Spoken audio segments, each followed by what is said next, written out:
Ya, itu benar. Wong Song melepaskan gelangnya yang sudah lama ia pakai. Apa itu? Alat pembunuh dengan beban yang sangat amat besar sambil melihatnya.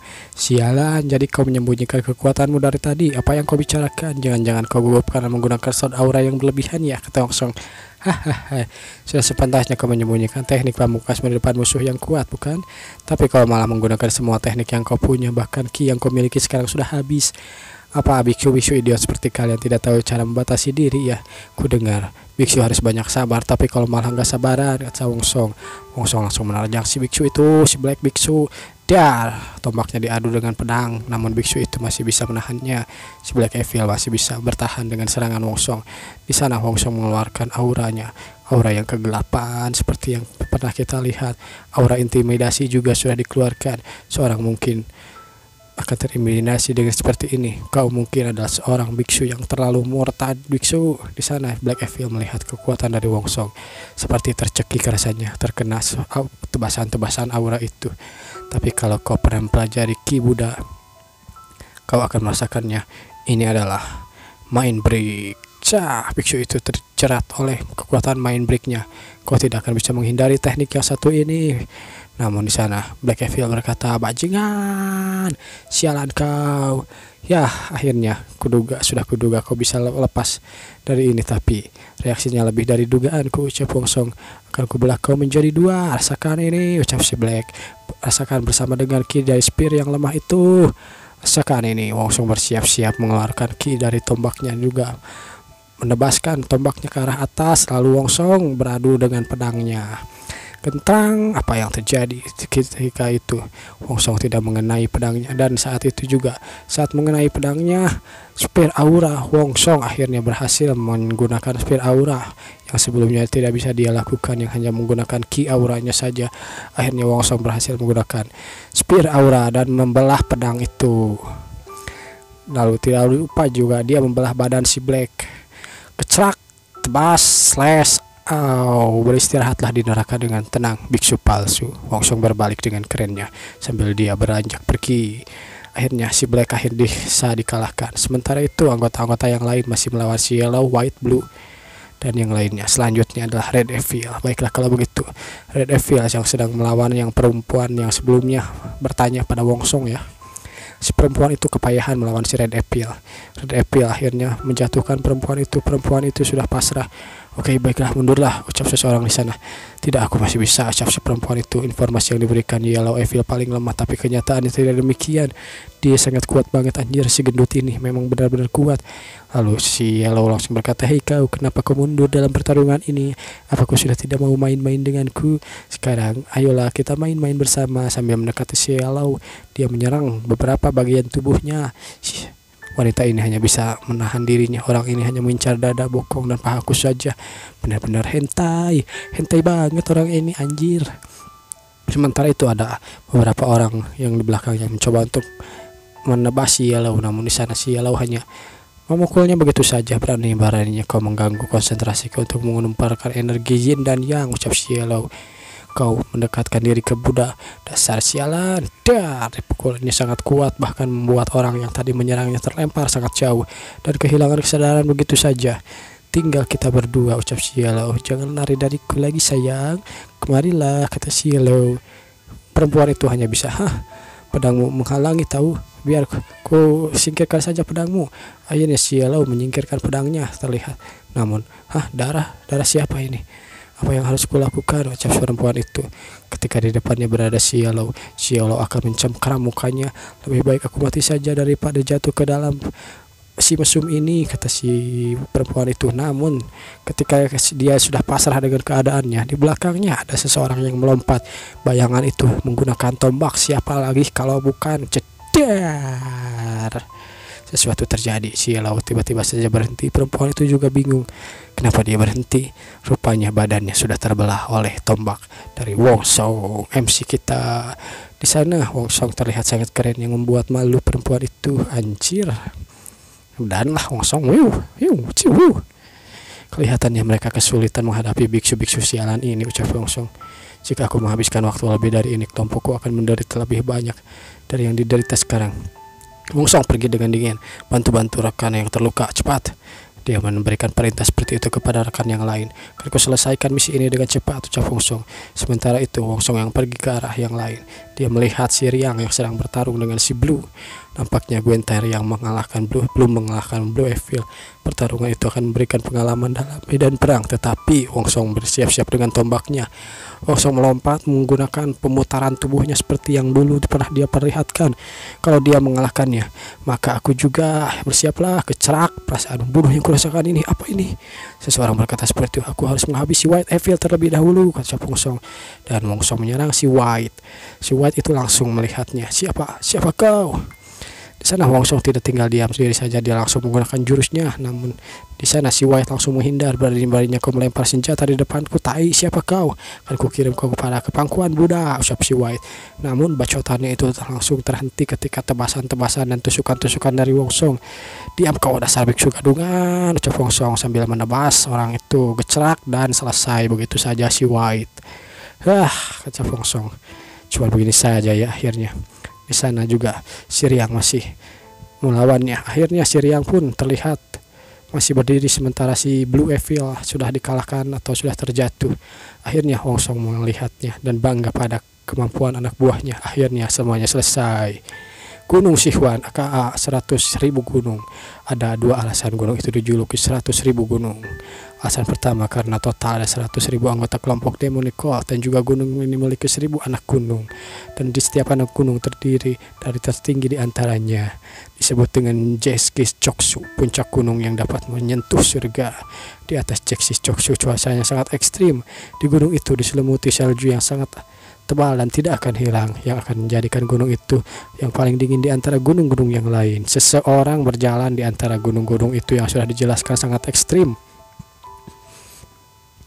Gunung ini tidak diperuntukkan untuk pendekar-pendekar yang kroco-kroco, hanya mereka yang berada di level ketahanan suhu yang dingin atau panas yang dapat mendaki gunung ini.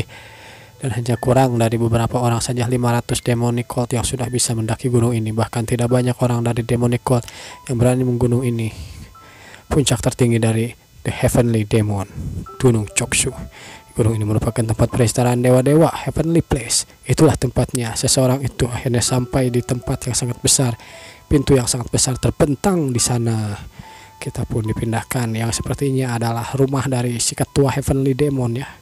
Sang ahli strategi The Cult of the Heavenly Demon, salah satu 10 Demon Master otak dari Heavenly Absolute Demon. Dia membuka pintunya. Dia adalah Sang Guangchuk. Si Guangchuk hanya menengok ke kanan kiri sambil menunggu perintah. Akhirnya seseorang berkata, "Buru asup Asia, hayo ngajadog didinya." Akhirnya dia berencana masuk.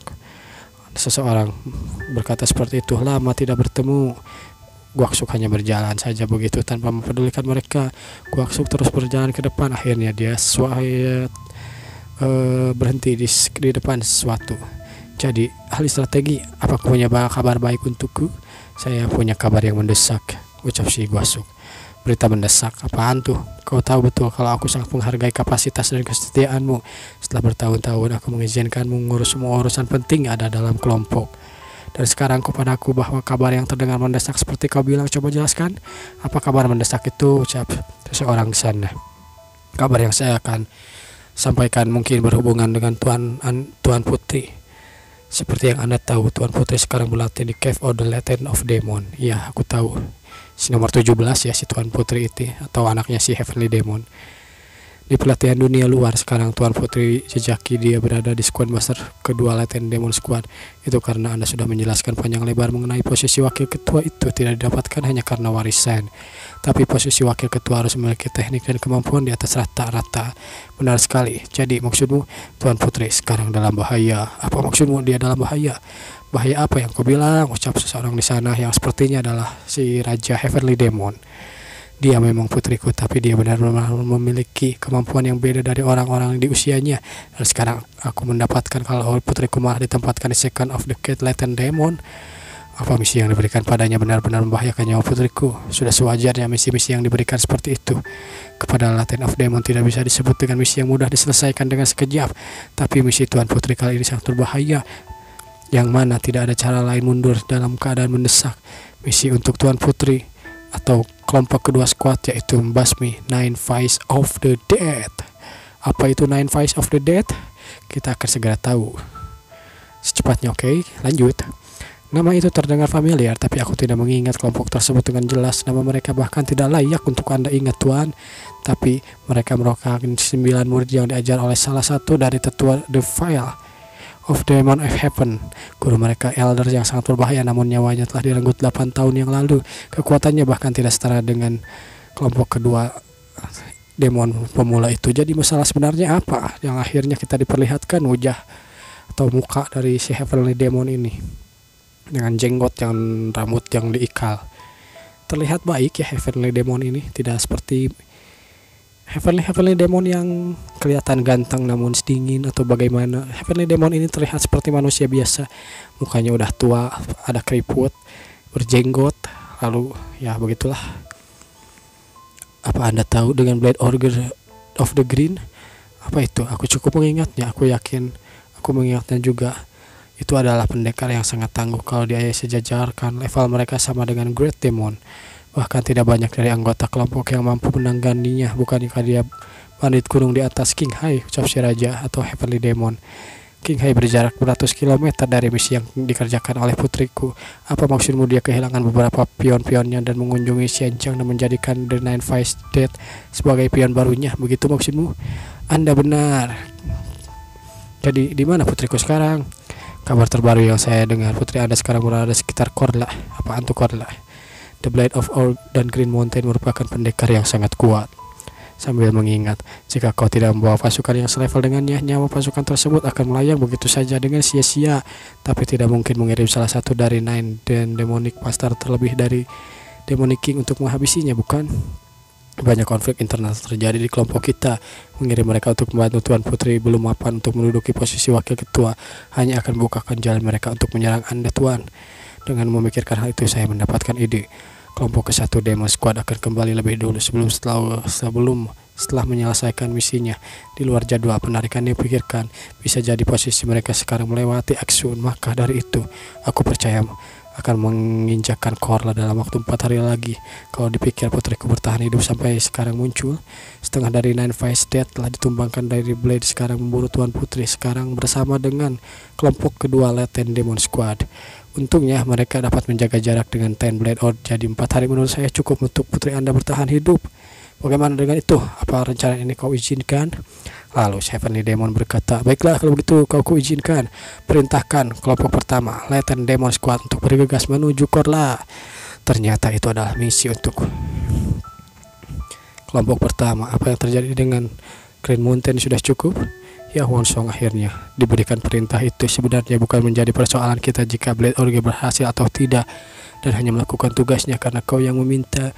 Terlihat seseorang sedang berdiskusi untuk, ya sepertinya si Orge itu diperintahkan oleh seseorang ini ya, yang masih belum tahu kita siapa. Tapi ucap seseorang itu, tapi apa? Kenapa ada aura yang sangat mengingati tubuh ini? Apa maksudmu? Jangan khawatir, aku tidak akan melupakan perjanjian kita. Lagian apa susahnya membunuh seorang gadis, kata orang tua ini. Yang lebih penting bukan persoalan benteng atau kesatria, tapi ya pada rajanya. Ya benar kan? Identitas seorang ini selalu saja terbayang-bayang di benakku. Apa maksudmu? Kakek terlihat yang ramah ini merupakan salah satu Ten Demonic Master. Menduduki 3 Master terkuat. Jadi perlihatkan padaku item yang sudah kau janjikan. Apa maksudmu? Dia hanya bersikap sila saja, namun saat dalam sikap silanya itu dia mengeluarkan sesuatu dari jubahnya yang sepertinya itu adalah racun. Itu adalah item yang kau banggakan itu. Kalau begitu, apa kau yakin ini bisa efektif? Ya, aku yakin ini akan efektif. Racun ini, bahkan racun ini adalah yang membunuh Swordbeast Spear Master 10 tahun yang lalu. Ya, akhirnya kita diperlihatkan ya. Jadi kejadian itu ketika gurunya si Wongsong difitnah mengajar teknik demon dan difitnah memiliki buku demonik. Itu kejadiannya sudah 10 tahun yang lalu, sebelum si Wongsong beregresi ke tubuh orang lain. Spearmaster, memang benar kalau dia merupakan pendekar yang kuat di eranya, tapi dia selevel dengan The Cult Leader, bukan? Dengarkan aku, racun ini tidak sama dengan racun yang merenggut nyawa Spearmaster 10 tahun yang lalu silam. Setelah Spearmaster meninggal, aku mengembangkan racun ini selama 10 dekade lebih. Baiklah kalau begitu, sambil melihat racun yang kecil berada di dalam genggamannya, kakek itu pun akhirnya membawa racun itu. Aku menepati perjanjian kita, jadi kuharap kau pun demikian. Jangan khawatir, kau bisa membawaku, ucap si kakek. Jangan khawatir, kau bisa membawaku mengambil posisi cult leader dan menepati janji untuk kelompok juga. Aku akan menepati janji untukmu. Sambil tertawa, akhirnya mereka pun tertawa bersama. Hahaha. Terlihat bayangan dari seseorang yang sepertinya itu adalah si nomor 17 atau anaknya, putrinya, Heavenly Demon yang sedang kepayahan. Hujan sangat deras, namun ketika pagi caang, beberapa bayangan terlihat melompat dari pohon. Ketua, kemana kita akan pergi sekarang? Kenapa kita harus bergerak ke lokasi selanjutnya selepas menerima pesan itu? Ucap Siriang. Kita akan menuju ke Korla, ucap Wongsong. The Blade of the Green Mountain. Itulah yang akan kita hadapi, kata Wongsong. Tak kusangka akan bertemu dengannya di tempat ini. Ini adalah si nomor 17. Kita seharusnya menghabisi Nine Face of the Dead secepatnya. Tapi siapa sangka kalau ternyata mereka hanyalah pion-pion dari The Blade of the Mountain yang terlalu kuat untuk kami hadapi. Level dia setara dengan Great Demon. Sementara itu, Wunci, larilah. Sambil melihat ke belakang, dia telah mengorbankan beberapa orang rekannya. Kau tidak apa-apa, ketua. Larilah, bertahanlah, kata si nomor 17. Bala bantuan akan segera tiba. Bagaimana dengan kakimu? Aku tidak apa-apa, hanya potong saja. Aku dari tadi bertanya-tanya, kalian berlari kemana? Dan kalian rupanya ada di sini. Ya, seseorang berkata seperti itu dengan berteriak. Hahaha. Akhirnya aku menemukan kalian. Akhirnya si nomor 17 hanya ketakutan setelah mendengar suara itu. Kenapa kau bisa menemukan kami secepat ini? Bahkan kau bisa mengejar kecepatan kami. Di sana akhirnya kita lihat si Orge, Nine of the Dead. Itulah julukan kelompok kami. Lihat situasi kalian sekarang. Namun di sana 17 hanya bisa bingung dia akan melakukan apa. Mengejar kalian dengan kuda melewati jalan pintas akan menjawab pertanyaanmu. Itulah yang kami lakukan. Baiklah, apakah sudah puas? Aku kira kita sudah kehilangan jejak kami sejak 3 hari yang lalu. Kapan bala bantuan kami akan datang ke sini? Kalau pesan yang kukirim tersampaikan, seharusnya mereka sudah ada di sini sekarang. Tapi tidak tahu lokasi kami di mana. Mungkin saja mereka sedang mencari kami di sekitar sini, ucap si 17. Aku harus mengulur waktu. Sepertinya mereka sudah di sini 2 jam yang lalu. Semuanya terlihat kelelahan sambil melihat kelompoknya. Aku gak yakin dapat menahan mereka lebih dari 2 jam. Baiklah, kalau begitu akan kuhadapi mereka sendirian. Ketua, apa yang terjadi? Ketua mengatakan akan kuhadapi dia sendirian. Lalu si 17 langsung maju ke depan. Dia berlaga seperti jagoan. Di sana si Orge hanya bilang, apa maumu? Di sana 17 berkata, hadapi aku 1 lawan 1 kalau kau berani. Jika kau tidak punya nyali, maka kau benar-benar seorang pengecut. Apa kau serius mengatakan hal itu? Kata si Orge. Apa kau tuli? Aku bilang, hadapi aku 1 lawan 1. Mulut gadis ini benar-benar pedas juga ternyata. Baiklah, akan kuhadapi kau. Namun sebelum omongannya selesai, seseorang memotong. Tunggu ketua. Apa? Bisakah Anda mengizinkanku untuk mengatasi perempuan itu? Dia merupakan ketua dari demonic cult yang menghabisi kelima saudaraku. Mohon izinkan aku menghabisinya dengan tanganku sendiri. Please, atulah, please, ini mah. Si Gundul melihat sangat marah kepada si nomor 17. Begitu ya, tapi bawa dia ke hadapan kau hidup-hidup. Sudah lama aku gak bermain dengan perempuan. Sepertinya aku harus berhasil memancing mereka, ucap si 17. Baguslah kalau begitu. Sekarang tinggal bagaimana aku mengulur waktu selama mungkin. Pertarungan 17 dan si Gundul pun datang. Si Gundul sudah turun dari tebing. 17 hanya meremehkannya. Dasar, melihat kau kemana kau, sialan. Beraninya kau meremehkanku saat kita sedang bertarung. Rasakan ini. Dadar kecerak. Nomor 17 menghindarinya. Menghadapi satu dari orang ini bukan perkara besar. Tapi 17, aku hanya harus menghindar terus sambil mengulur waktu. Tapi aku harus menahan diri agar tidak membunuhnya. Sialan. Jika aku menghabisinya sekarang, maka si Orge itu akan maju dan kurasa aku akan langsung habis. The Blade Orge akan bertindak. Jika itu terjadi, aku yakin enggak akan cukup waktu untuk aku bertahan, bahkan dalam sejam saja. Tapi di sana si Orge mengetahui sesuatu. Hadapi aku dengan serius, bajingan, ucap si Gundul. Di sana akhirnya saat itu pedang tertancap ke tanah. Seseorang berkata, rupanya hentikan dia. Apa maksudmu, ketua? Apa yang Anda lakukan? Di sana si ketua hanya bilang, minggir, kau bisa mengalahkannya. Apa maksudmu, ketua? Bodoh, apa kau nggak sadar dia sama sekali tidak mengarahkan senjatanya padamu? Dia meremehkanmu. Dia mengulur waktu. Kau tahu, kata si Orge. Di sana si 17 yang kesialan. Sial. Dia cepat sekali sadar, tidak tahu bagaimana aku habiskan banyak tenaga, terlihat dalam kondisi prima. Tak diragukan sama sekali dari mukanya. Cecunguk demonik sepertimu juga berani berpikir untuk mengulur waktu di hadapanku. Akhirnya si ketua pun atau si Orge pun turun ke bawah, mengambil pedangnya dan bersiap menghadapi si 17. Akhirnya jadi seperti ini ya. Aku bahkan tidak bisa mengulur waktu lebih dari ini. The Blade Orge Green Mountain, tak kusangka dia akan sadar cepat itu. Harus bagaimana lagi? Mereka tahu tentang identitasku. Bahkan dia pun berpikir 2 kali untuk menyerang putri dari Moon Cleaving Heavenly Demon, bukan?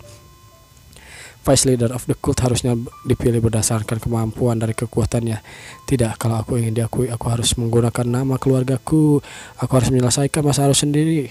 Aku tidak boleh bergantung pada nama keluargaku, ucap si 17. Akhirnya 17 memejamkan mata. Sementara itu si Orge bersiap-siap. Kau seperti berpikir keras untuk mencari jalan keluar, Bersiaplah, hadapi ini, rasakan ini, sah. Orge pun langsung menebaskan beberapa tebasan yang kecerak dar, ting. Beberapa deh tahan, beberapa terkena. Tanganku mati rasa kalau saja aku menguasai teknik the middle of koneksi.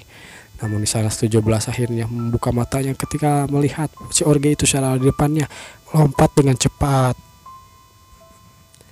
Orge itu langsung mencoba untuk menyerangnya. Namun si 17 menghindar, namun hindarannya tidak sempurna. Hindarannya masih membuat bahunya terkena dan membuat nomor 17 terpantul begitu saja. Dia berputar-putar di udara sebelum akan dihabisi oleh si Orge. Namun si 17 berhasil menghindari dengan refleksnya yang sangat kuat saat dia menodongkan pedang ke arah si leher.